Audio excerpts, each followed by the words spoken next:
আসসালামু আলাইকুম। আপনারা ইতিমধ্যে অনেকেই জেনে গেছেন যে বাংলাদেশের ঢাকা, সিলেট, চট্টগ্রাম এই ৩টা বিভাগ বাদে বাকি সব বিভাগ থেকে পেপার বেসড আইএলটিএসটা ১ অগস্ট থেকে উঠিয়ে দিবে। সো আপনাদের বাকি প্লেসগুলোতে এক্সাম দিতে হলে আপনাকে কম্পিউটার বেসড এক্সাম দিতে হবে।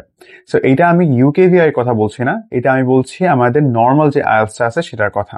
অ্যান্ড ইতোমধ্যে বাংলাদেশের যত বড় বড় এক্সাম সেন্টারগুলো আছে সবাই এটা অ্যানাউন্স করে দিছে। সো এটা অনেকের জন্য একটা বড় ব্যাড নিউজ, কারণ হচ্ছে আমরা অনেকেই কম্পিউটারের সাথে ফ্যামিলিয়ার না। সো আপনি যদি এখন থেকে এটার জন্য নিজেকে প্রিপেয়ার না করেন তাহলে আপনি আপনার এক্সামে খুবই খারাপ করার সম্ভাবনা আছে। সো এই জন্য আজকের ভিডিওতে আমরা এক্সপ্লেন করবো যে কম্পিউটার বেসড আইএলটিএসটা কি, এটা কিভাবে কাজ করে, এটার সাথে আমাদের নর্মাল আইএলটিএস ডিফারেন্সটা কি, অ্যান্ড হচ্ছে এটার জন্য আপনি কিভাবে প্রিপারেশন নেবেন, অ্যান্ড আপনি ঘরে বসে এটার জন্য কিভাবে মক টেস্ট দিতে পারেন, এর প্রোস অ্যান্ড কনস কি, এটসেট্রা। সো চলুন তাহলে শুরু করা যাক। সো প্রথমে আসি কম্পিউটার বেসড আইএলটিএসটা কি। সো এইটা আমাদের নর্মাল রেগুলার আইএলটিএসটাই, জাস্ট ফরম্যাটটা একটু ডিফারেন্ট। আপনার টেস্ট সেম, আপনার কোয়েশ্চেন সেম, আপনার ডিফিকাল্টি সেম, জাস্ট আপনার রিডিং, রাইটিং, লিসেনিং এগুলাই কম্পিউটার বেসড দিতে হবে। অ্যান্ড স্পিকিং আপনার ফেস টু ফেসও হতে পারে, এইটা আপনার কম্পিউটারে হতে পারে। সো আমি বলবো যে কম্পিউটার বেসড আইএলটিএসটা এইটা আমাদের পেপার বেসড আইএলটিএস থেকে অনেক বেটার যদি আপনি কম্পিউটারে ভালো হন, কারণ এখানে অনেক অনেক বেশি সুবিধা আছে যেটা আপনি নর্মাল আইএলটিএসে পাবেন না। আচ্ছা, সো এবার যদি আসি computer based and paper based ডিফারেন্সের ভিতরে, সো প্রথম যে ডিফারেন্সটা সেটা হচ্ছে অফকোর্স আপনাদেরকে খাতার পরিবর্তে কম্পিউটারে লিখতে হবে। সো এই ক্ষেত্রে আপনার স্ক্রিনে আপনার সামনে টাইমার দেওয়া থাকবে যে কতক্ষণ হলো টেস্টের, স্পেশালি রাইটিং এর জন্য এটা খুবই হেল্পফুল। দেন হচ্ছে আপনার সামনে হাইলাইটার দেওয়া থাকবে, আপনি হাইলাইট করতে পারবেন রিডিং এর সময়, লিসেনিং এর সময়। এন্ড আপনার জন্য সবচেয়ে বেশি হেল্পফুল আপনার রাইটিং এর সময় ওয়ার্ড কাউন্ট দেওয়া থাকবে, মানে হচ্ছে আপনি যখন লিখবেন আপনি দেখতে পারবেন যে আপনার কয়টা ওয়ার্ড হলো। আরেকটা ডিফারেন্স হলো আমাদের লিসেনিং এর পরে 10 মিনিট যে এক্সট্রা টাইমটা দেওয়া হয় পেপার বেসডে, এখানে সেটা থাকবে না। এখানে আপনাকে 2 মিনিট টাইম দেওয়া হবে আপনার চেক করার জন্য যে সবকিছু ঠিক আছে কিনা। সো এটা অনেকের জন্য একটা ব্যাড সাইডই হতে পারে। নেক্সট ডিফারেন্সটা হচ্ছে আপনি এই টেস্টটা অনেক ফ্লেক্সিবল নিতে পারবেন, কারণ হচ্ছে এটা অনেক বেশি অ্যাভেলেবল, মাসের ভিতরে কয়েকবার টেস্টটা হয়। অ্যান্ড হচ্ছে আপনার এর রেজাল্টটা মাত্র 3 থেকে 5 দিনের ভিতর হয়ে যায়। তার মানে আপনাকে 13 দিন আর ওয়েট করা লাগবে না আপনার রেজাল্টের জন্য। অ্যান্ড একটা খুবই বড় এবং খুবই ভালো একটা ডিফারেন্স হলো আপনি এইখানে রিটেক নিতে পারবেন আপনার টেস্টগুলা।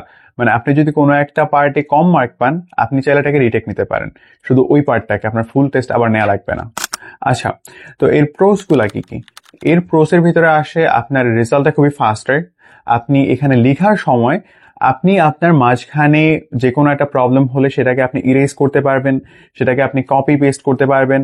অ্যান্ড এইখানে আপনি মাঝখানে যদি মনে করেন আপনার কিছু একটা লেখা বাদ রয়ে গেছে, আপনি মনে করতেছেন যে এখানে যদি আমি একটা লাইন অ্যাড করি আমার লেখাটার মানটা আরো ইমপ্রুভ হবে, সো আপনি এখানে অনায়াসে কোনো কাটাকাটি ছাড়াই মাঝখানে অ্যাড করতে পারেন। আপনার যখন লেখায় কোনো একটা কিছু কারেক্ট করতে হবে আপনার কোনো কাটাকাটি করা লাগবে না। আপনি যদি মনে করেন যে পরবর্তী একটা সেন্টেন্সকে আপনি আগে নিলে ভালো হবে, এটাকে আপনি কপি করে আবার আগে পেস্ট করতে পারেন। দেন হলো আপনার লেখার সময় এখানে ওয়ার্ড কাউন্টার এবং টাইমার থাকবে। সো এই টোটাল বিষয়গুলো আপনার রাইটিংকে অনেক বেশি হেল্প করবে।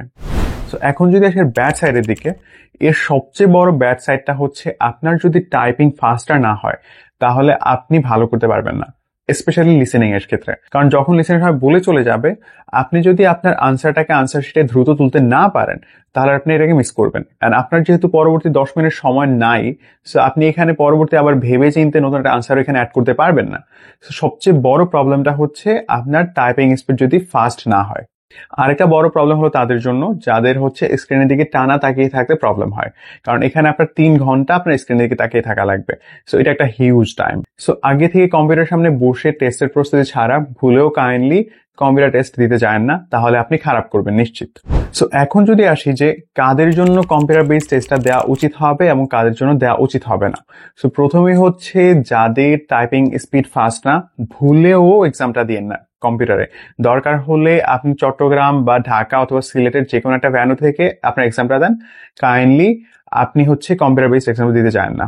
দেন হচ্ছে যারা স্ক্রিনে পড়তে অভ্যস্ত না রিডিং এর ক্ষেত্রে, তারাও কাইন্ডলি কম্পিউটার বেসড টেস্টটা দিয়েন না, কারণ হচ্ছে আপনার কনসেন্ট্রেশন লুজ করা মানে হচ্ছে আপনার কয়েকটা মিনিট শেষ হওয়া অ্যান্ড হচ্ছে আপনার কয়েকটা আনসার মিস করা। সো যদি আপনি কম্পিউটার স্ক্রিনে পড়তে অভ্যস্ত না থাকেন তাহলে আপনার জন্য পেপার বেসড এক্সামটাই বেটার হবে।